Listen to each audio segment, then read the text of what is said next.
സർവ്വത്ത് പറഞ്ഞേ ഹല്ലേലൂയ. ഒന്ന് കൈയടിച്ചേ ദൈവത്തിൻ്റെ മക്കളെ. പോരാ,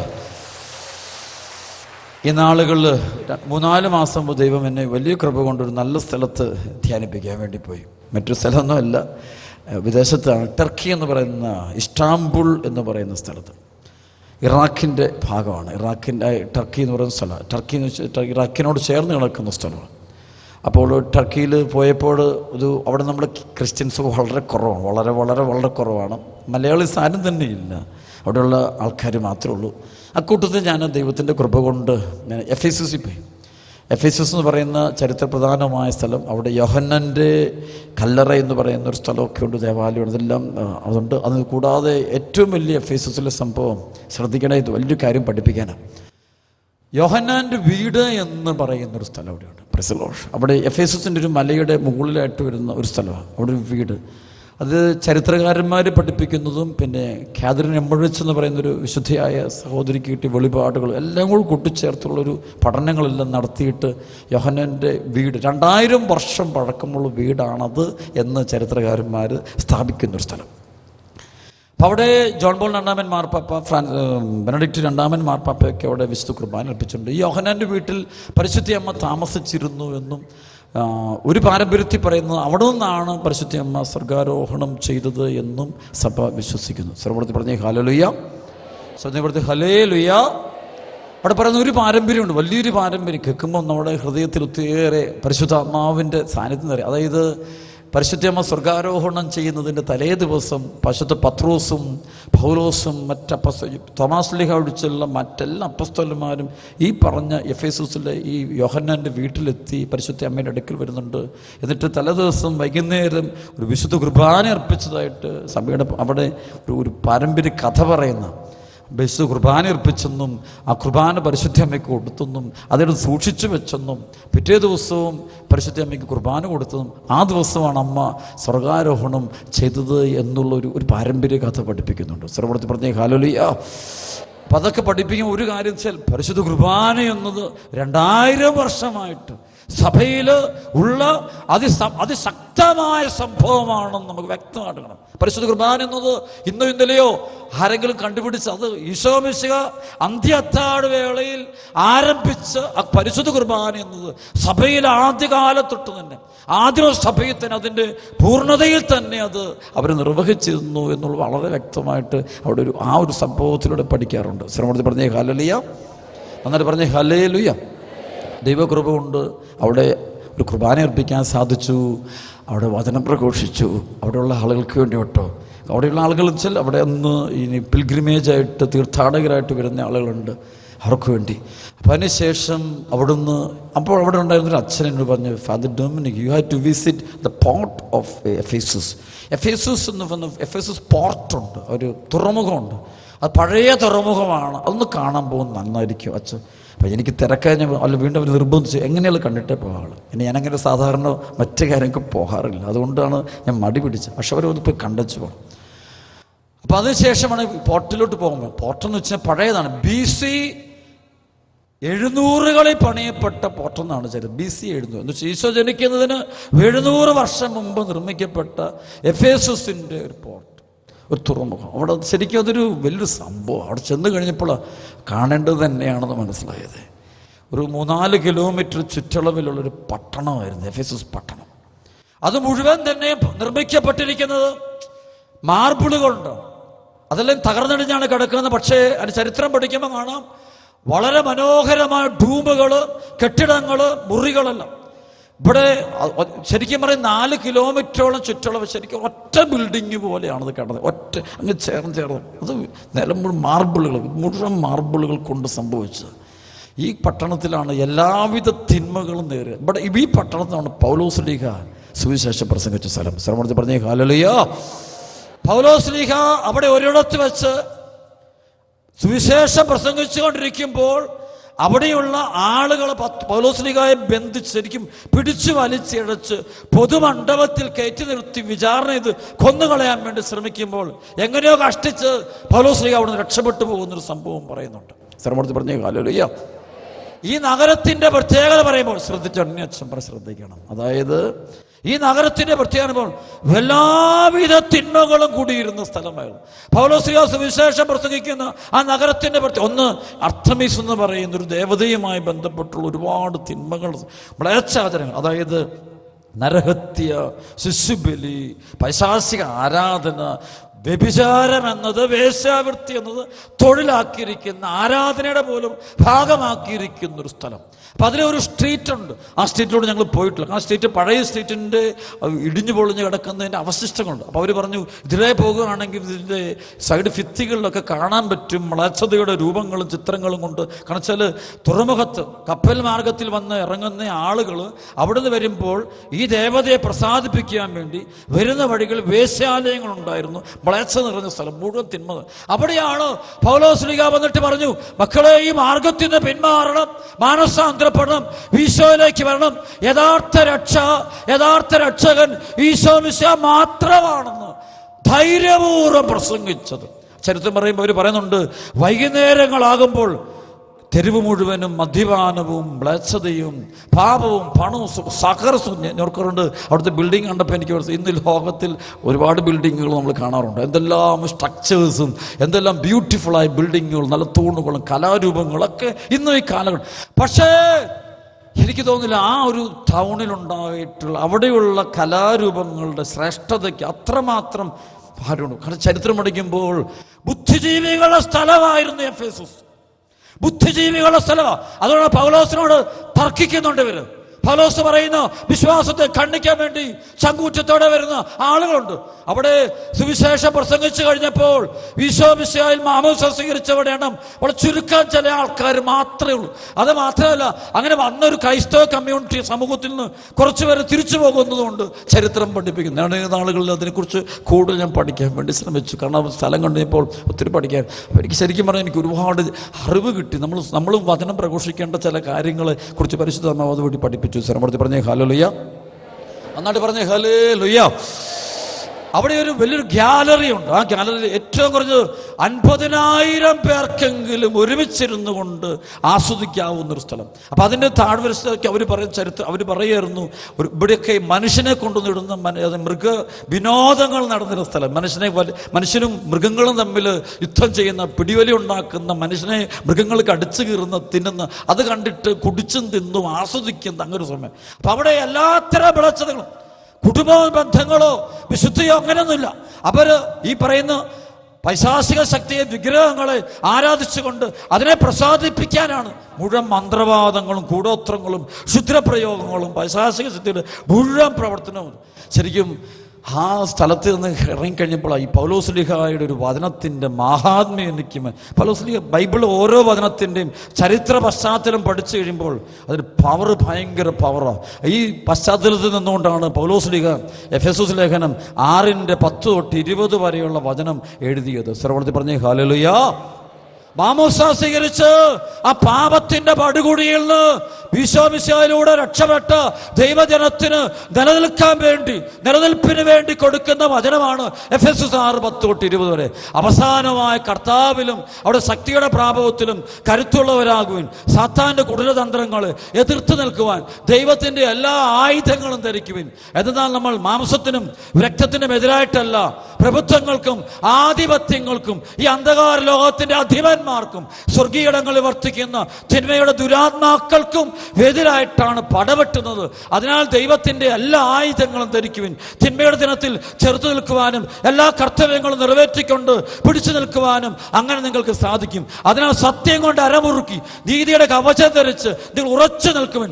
സമാധാനത്തിന്, സുവിശേഷത്തിന് ഒരുക്കമാകുന്ന പാദരക്ഷകൾ ധരിക്കുവിൻ. സർവോപരി ദുഷ്ടന്റെ ജ്വലിക്കുന്ന കൂരമ്പുകളെ കെടുത്തുന്ന നിങ്ങളെ ശക്തരാക്കുന്ന വിശ്വാസത്തിന്റെ പരിചയം എടുക്കുവിൻ. രക്ഷയുടെ പടത്തൊപ്പി അണിയുകയും ദൈവവചനമാകുന്ന ആത്മാവിന്റെ വാളെടുക്കുകയും ചെയ്യും. ഒരു പടയാളിയെ പോലെ ആത്മീയ ഉപകരണങ്ങൾ, ആത്മീയ ആയുധങ്ങൾ കൊണ്ട് പ്രൊട്ടക്ഷൻ എടുത്തുകൊണ്ട് ആ നാട്ടിലൂടെ നടക്കാവുള്ളൂവെന്ന് പൗലോസ് ശ്ലീഹ ദൈവത്തിനൊത്തിന് പറയാണ്.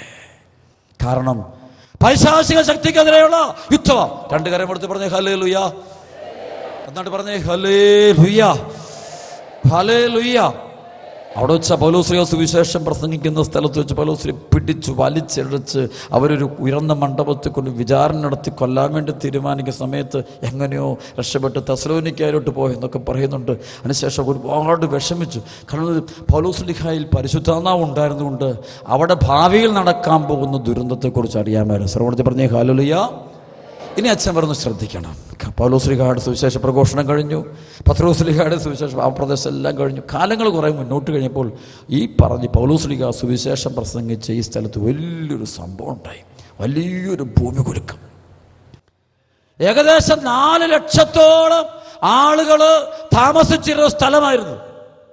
ഏകദേശം 4 ലക്ഷത്തോളം ആളുകൾ താമസിച്ചിരുന്ന ഈ സ്ഥലം കംപ്ലീറ്റ് തകർന്നുപോയി. അതിനം മുഴുവൻ തീർന്നുപോയി. ചരിത്രം പക്ഷേ ഒരു മിറക്കിളൊരു ഏറ്റവും വലിയൊരു ഭൂകമ്പമാണ്. ആ ഭൂകമ്പത്തിലെല്ലാം തകർന്നിടിഞ്ഞ് ഇന്ന് അവശിഷ്ടങ്ങളായിട്ട് മാത്രം ഒരു ആളുകൾക്ക് കാണാൻ മാത്രം കൊള്ളാവുന്ന സ്ഥലം എന്ന് ജസ്റ്റ് ഒരു അങ്ങനെ സ്ഥലം പുരാവസ്തു കേന്ദ്രം പോലെ നിൽപ്പുണ്ട് എല്ലാം. പക്ഷേ ഒരു അത്ഭുതം വെക്കണോ, ഈ വലിയ ഭൂകമ്പം ഉണ്ടായിട്ടും തകരാത്തൊരു സ്ഥലമുണ്ട്. അതാ അതിനവിടുന്ന് തൊട്ടടുത്തുള്ള മലയുടെ മുകളിൽ ഇരിക്കുന്ന പരിശുദ്ധ അമ്മയുടെയും യോഹന്നാൻ്റെയും വീടിന് ഒരു പോറൽ പോലും സംഭവിക്കാതെ അതേപടി അവശേഷിക്കുന്നത് ഞാൻ എൻ്റെ കണ്ണുകൊണ്ട് നേരെ കണ്ടു. ഒരു കാര്യം എനിക്ക് മനസ്സിലായി, വിശുദ്ധിയുള്ള സ്ഥലങ്ങളും കുടുംബങ്ങളും മാത്രമേ കുറെ കഴിയുമ്പോൾ ഈ ഭൂമിയിൽ ഉണ്ടായിരിക്കുള്ളൂ. പാപം നിറഞ്ഞ സ്ഥലങ്ങള് എന്തേറെ വളർന്നാലും, കാശ് എന്തേറെ വളർന്നാലും, പാപം നിറഞ്ഞവനും പാപം നിറഞ്ഞ സ്ഥലങ്ങളും വീടുകളും കാലക്രമേണ അപ്രത്യക്ഷമായിരിക്കും. സഭയും അവിടെ നിലനിന്ന് സഭയെക്കുറിച്ച് പഠിക്കുമ്പോൾ പൗലോസ്ലീഹയുടെ വചനം കേട്ട് കർത്താവിനെ സ്വീകരിച്ച് സഭയിൽ ഐക്യപ്പെട്ട് വിശുദ്ധ കുർബാനയിലും കൂദാശയിലും ജീവിച്ചിരുന്ന ആ ദൈവജനത്തിൻ്റെ ചെറിയൊരു കൂട്ടായ്മ അത് മാത്രം അവശേഷിക്കുന്നു. ബാക്കിയെല്ലാം കാലക്രമത്തിൽ അത് നീങ്ങിപ്പോവുക. പ്രസലോഷ് അവിടെ പ്രിയപ്പെട്ട മക്കളെ, അച്ഛൻ ഇതൊന്നും പറയാൻ കരുതാണ്. സുവിശേഷം കേൾക്കാൻ വരുമ്പോൾ നിങ്ങൾ ഈ ദിവസങ്ങൾ അത്ഭുതങ്ങളോ രോഗശാന്തികളോ അതിലേക്കൊന്നും നിങ്ങളുടെ മനസ്സ് പോകരുതേ.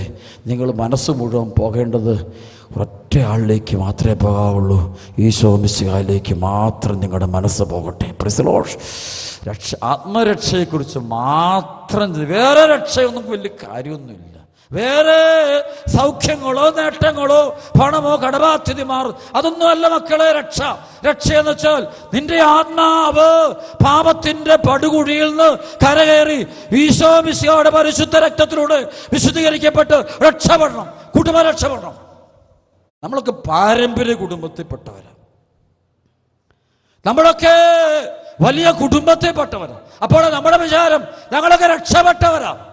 ഇനി മാനസാന്തരത്തിന്റെ ആവശ്യമൊന്നുമില്ല, ഇനി സ്തുതിക്കേണ്ട ആവശ്യമൊന്നും, പ്രാർത്ഥിക്കേണ്ട ആവശ്യം, കുമ്പസാരത്തിന്റെ ആവശ്യമൊന്നുമില്ല. കുഴപ്പം. ഒത്തിരി ആളുകൾ തലയിൽ പിശാച് കൊടുത്തിട്ടുണ്ട് ഒരു കാര്യം, എങ്ങനെ ജീവിച്ചാലും സ്വർഗത്തിൽ പോയിക്കോളും. എങ്ങനെ ജീവിച്ചാലും ഒന്നും പേടിക്കേണ്ട കാര്യമില്ല.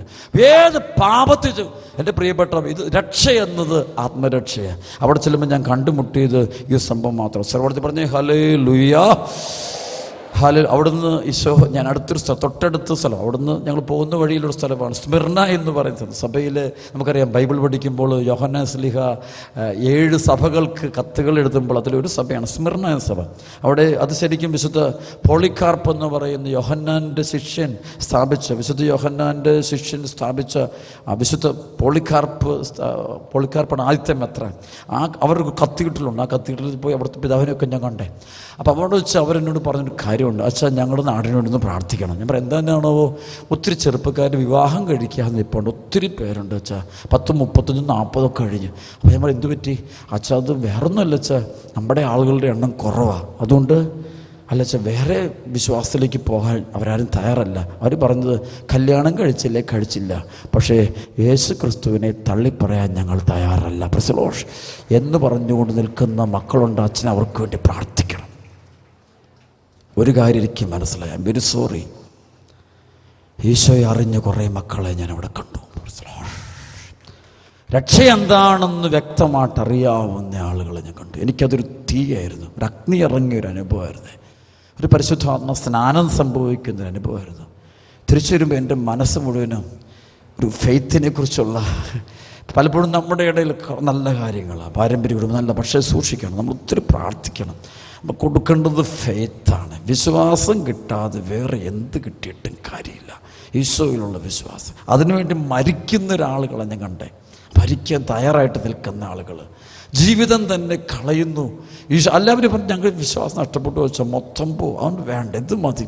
പീഡനങ്ങൾ നടുവിൽ നിന്നുകൊണ്ട് കർത്താവിനെ ഏറ്റുപറയുന്ന ചെറുപ്പക്കാർ. ഒരു ധ്യാനം, അവിടെ ഒരു കൺവെൻഷൻ ഞാൻ ഒരു അണ്ടർഗ്രൗണ്ട് ചർച്ച് നടത്തിയപ്പോൾ ഞാൻ ഓർമ്മിക്കുക, അവിടെയുള്ള ആളുകൾ മുഴുവൻ ചെറുപ്പക്കാർ, പാട്ട് പാടുന്നതിനും എല്ലാത്തിനും സ്തുതിക്കുന്നതിനും അല്ലെങ്കിൽ കാര്യങ്ങൾ നടത്തുന്നതിനും ആൾക്കാരെയൊക്കെ ഒരുക്കുന്ന മുഴുവനും ചെറുപ്പക്കാരായ ആൾക്കാർ. അവർ തീഷ്ണത ഞാൻ ശ്രദ്ധിച്ചു നോക്കി.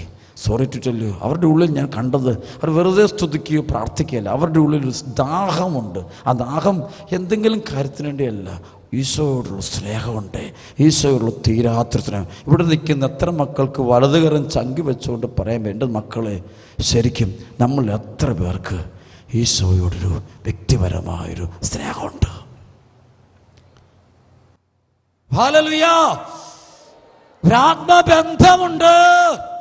പൗലോസ് പറയുന്നല്ലോ, 1 കൊരിന്ത്യർ 2:2, ഞാൻ നിങ്ങളോട് കൂടെയായിരുന്നപ്പോൾ യേശു ക്രിസ്തുവിനെ കുറിച്ചല്ലാതെ, അതും ക്രൂശിതനായവനെ കുറിച്ചല്ലാതെ മറ്റൊന്നിനെ കുറിച്ചും അറിയേണ്ടതില്ല. സ്നേഹം, അതുപോലത്തെ ഒരു സ്നേഹം ഉണ്ടല്ലോ, ബന്ധം. പൗലോസ് പറയും, യേശു ക്രിസ്തുവിൻ്റെ സ്നേഹത്തിൽ നിന്ന് ആര് നമ്മെ വേർപെടുത്തും? അത് വേർപെടാനാവാത്തൊരു ക്രിസ്തുവുമായിട്ട്, സഭയുമായിട്ട്, ക്രിസ്തുവിൻ്റെ ഭൗതിക ശരീരമായിട്ട്, പരിശുദ്ധ കുർബാനയുമായിട്ട്, സഭയുമായിട്ടൊരു ബന്ധമുള്ള എത്ര മക്കൾ ഈ നാട്ടിലുണ്ട്? ഇതെല്ലാവരും പള്ളി നിറച്ചുണ്ട്. പള്ളികളിൽ നിന്നും ആളുകൾ കുറവൊന്നുമില്ല. പെരുന്നാളുകളുടെ സമയം, ഈ സമയമൊക്കെ എല്ലാത്തിനും ഉണ്ട്. പക്ഷേ ഈശോയുടെ അടുക്കലിരിക്കുന്ന എത്ര പേരുണ്ട്? ഞാൻ പറയും, സഭയും ഞാനും നിങ്ങളും എല്ലാവരും ഒരുപോലെ ചിന്തിക്കേണ്ടതാണ്. എല്ലാവരും സ്നേഹിക്കും. ഇതിൻ്റെ ലക്ഷ്യം തന്നെ ഈശോയെ മഹത്വപ്പെടുത്തുക, അതല്ലേ? സഭയെ സ്ഥാപിക്കുക. സഭയുടെ തന്നെ ലക്ഷ്യം തന്നെ ക്രിസ്തുവിനെ മഹത്വപ്പെടുത്തുക എന്നുള്ളതാണ്. സർവ്വത്തിൽ പറഞ്ഞേ ഹല്ലേലൂയ. ഉദ്ധിതനെ ഏറ്റുപറയുക എന്നുള്ളതാണ് സഭയുടെ ലക്ഷ്യം തന്നെ. ആ ഒരു ബന്ധം ഉണ്ടാകട്ടെ. ഈശോയ്ക്ക് വേണ്ടി ജീവിച്ച് മരിക്കുന്ന ഒരു ജനത ഉണ്ടാകട്ടെ, വിശുദ്ധരുണ്ടാകട്ടെ.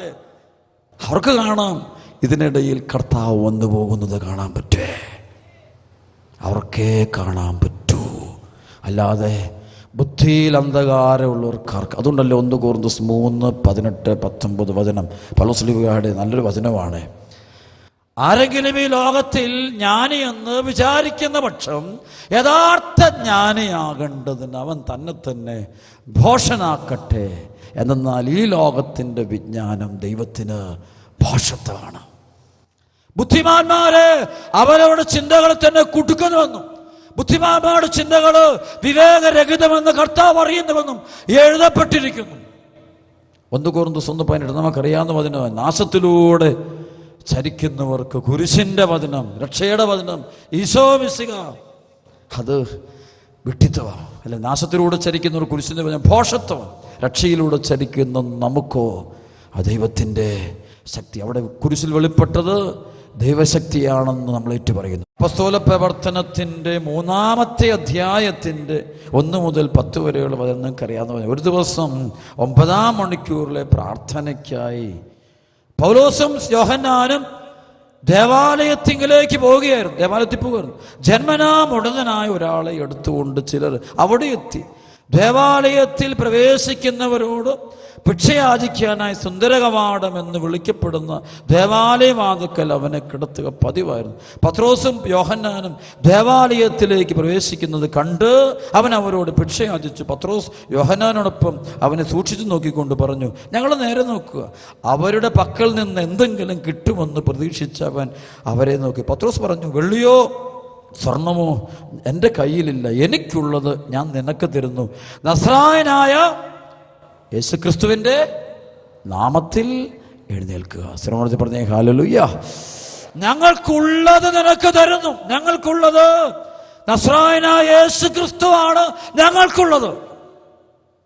ഞങ്ങൾക്കുള്ളത് സ്വർണമല്ല, വെള്ളിയല്ല, സ്ഥാനമാനമല്ല, ബന്ധങ്ങളല്ല. ഉള്ളത് യേശുക്രിസ്തുവാണ്. ഞങ്ങൾക്ക് വേറെ ഒന്നുമില്ല, യേശുക്രിസ്തുവുള്ളൂ. എന്തെങ്കിലും ഉള്ളവന് എല്ലാം ഉണ്ട്, പക്ഷേ യേശു ക്രിസ്തു ഇല്ല. നമ്മൾ ഒരുപാട് പേർക്ക് എല്ലാം ഉണ്ട്, പക്ഷേ യേശു ക്രിസ്തു ഇല്ല. ഞങ്ങൾക്കുള്ളത് ഈശോ മാത്രമാണ്, യേശു ക്രിസ്തു. അവൻ്റെ നാമത്തിൽ നിൽക്കാൻ പറയണേ. ഉള്ളത് ഈശോയാ. ഇവിടേക്ക് ഇന്ന് മാതാപിതാക്കൾ, നമ്മുടെ കുട്ടികൾക്ക് നല്ല വിദ്യാഭ്യാസമാണ്. ഡോക്ടറാണവൻ, എഞ്ചിനീയറാണ്, സോഫ്റ്റ്വെയർ എഞ്ചിനീയറിംഗ് കഴിഞ്ഞു, മാസ്റ്റേഴ്സ് കഴിഞ്ഞു, വലിയ VIP ആണ്, പൈലറ്റാണവൻ, വലിയ ബിസിനസ്സുകാരനാ, നാട്ടിലെ കോടീശ്വരനാ, എല്ലാം ഉണ്ട്. പക്ഷേ ഈശോ യേശു ക്രിസ്തു മാത്രം. സ്വർണമുണ്ട്, വെള്ളിയുമുണ്ട്. ഇത് സ്വർണവും വെള്ളിയും കൊണ്ട് എഴുന്നേൽപ്പിക്കാൻ പറ്റില്ല എന്നുള്ള കാര്യം ഇപ്പം നമ്മൾ പഠിച്ചുകൊണ്ടിരിക്കുകയാണല്ലോ. എൻ്റെ സ്നേഹിതരായ ഡോക്ടർമാരൊരിക്കൽ പറയായിരുന്നു, അച്ഛാ ഒരിക്കലും ഒരു വീട്ടിലെ മകൻ 10-21 വയസ്സ് പ്രായമുള്ള, അവന് ക്യാൻസർ വന്നു. പെട്ടെന്നാണ് അപ്പനമ്മ അറിഞ്ഞ് ആകെ കൈവിട്ടുപോയി. അപ്പോൾ ഹോസ്പിറ്റലിൽ അപ്പനെയും വാവിട്ട് കാറിക്കൊണ്ട്, ഡോക്ടറെ എത്ര ലക്ഷം രൂപ വേണം, അല്ല എത്ര കോടി വേണം തരാം, എൻ്റെ കുഞ്ഞിനെ തിരിച്ചുതരാമോ? കൈമുറി ഇഷ്ടംപോലെ വേണം, ഇഷ്ടംപോലെ സ്വത്ത്. പക്ഷെ ഇത് നമുക്കുള്ളത്, ഇത് നമ്മുടെ പ്രശ്നം. നമ്മുടെ എല്ലാം കൈ നിറയെ സ്വർണമുണ്ട്, വെള്ളിയുണ്ട്, സ്ഥാനമാനമുണ്ട്, ഇഷ്ടംപോലെ വിദ്യാഭ്യാസമുണ്ട്, ബുദ്ധിജീവികളുണ്ട്, സ്ഥലമുണ്ട്, എല്ലാമുണ്ട്. പക്ഷേ ഏറ്റവും പ്രധാനപ്പെട്ടതില്ല. ക്രിസ്ത്യാനിക്ക് വേണ്ടതൊന്നേ ഉള്ളൂ, ക്രിസ്തു മാത്രം. ഉത്തിതൻ യേശു ക്രിസ്തുവിൻ്റെ നാമത്തിൽ. യേശു ക്രിസ്തു അവൻ ദൈവമാണോ മനുഷ്യനുമാണ്, ദൈവത്വവും മനുഷ്യത്വവും ഉത്തിതനെ. അതാണ് യേശുവല്ല, യേശു ക്രിസ്തുവാണ്. ജീസസ് ക്രൈസ്റ്റ്, ഉത്തിതനായ യേശു, അവൻ്റെ സാന്നിധ്യം അവനുണ്ട്, അത് മതി. ഇന്നതാണ് നമുക്ക് അത് നേടിയെടുക്കാൻ വേണ്ടി പ്രാർത്ഥിക്കാം.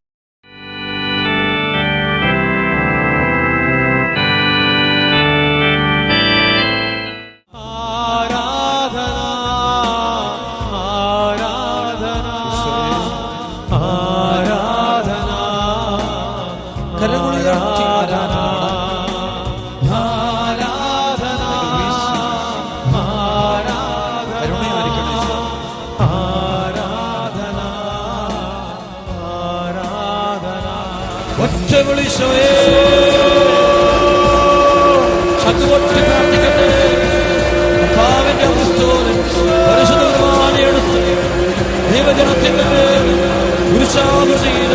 ആശീർവദിക്കുമ്പോൾ നമ്മുടെ കർത്താവിന്റെ തിരുക്കുരിശിനടയാളത്തിൽ ആശീർവദിക്കുമ്പോൾ നമ്മുടെ പേര് ദേശപ്പെടുന്ന പേരുണ്ട്. പാപരോഗ പൈശാചികളും അസ്വസ്ഥകളും ആത്മാവിനാൽ അകറ്റപ്പെടുന്നു. അധികാര ശക്തി വെളിപ്പെടുന്നു, സൈനിക അധികാര ശക്തി വെളിപ്പെടുന്നു. ഒറ്റ വിളിച്ചോയെ